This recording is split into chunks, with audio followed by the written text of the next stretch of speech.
What did you like best in our activity here in Pop for Leadership and Recruitment? And how can you apply it in your life, but this time as a unit manager? Okay.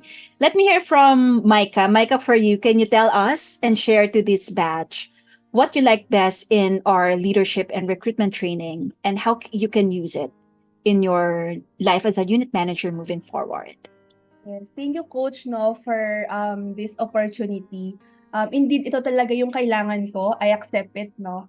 And one of the best talaga is the affirmation dun sa values na even nahihirapan ako, even ang daming different kinds of people in my team, I always dapat babalik sa values ko. Ano ba ako? Sino ba ako? And hindi ako dapat madaling mapasway kasi tendency mag-change, 'di ba? Mag-change yung direction ng team. So, yun yung talagang affirmation for me na dapat yung values, always go back dun sa values ko as a person talaga.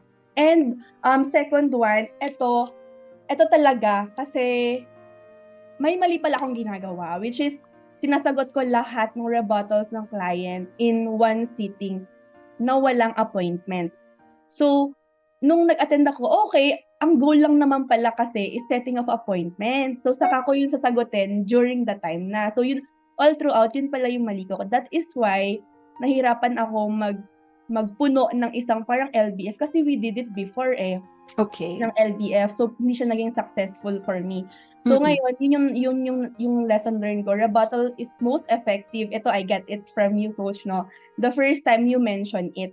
So, kaya, how can I apply this is, totoo, 1 to 2 hours, every day, I will commit talaga to call. Kasi I tried it na kanina, madali pala, 'di ba? So, and yun lang yung goal na, okay, mag-set ako ng appointment. Yun lang yun. Yun lang muna yung isipin ko. And then, eto yung pinaka-gusto ko, yung sinabi mo na, mahirap, yes, but I will surely love the result. Results, actually. Kasi madaming sure etong gagawin kong eto. So, thank you, Coach. Thank you, Coach Grace, talaga. I can thank you enough. Kaya chinat ko ngayon kapatid ko. Sabi ko, thank you talaga. Pinush mo ako. Kasi siya yung nag-send ng link. Sabi niya, Okay. attend ka here. Sabi niya, kasi 1 year, 10 months lang yung gap namin. So, ako yung eldest. Mukha lang akong youngest. Sorry.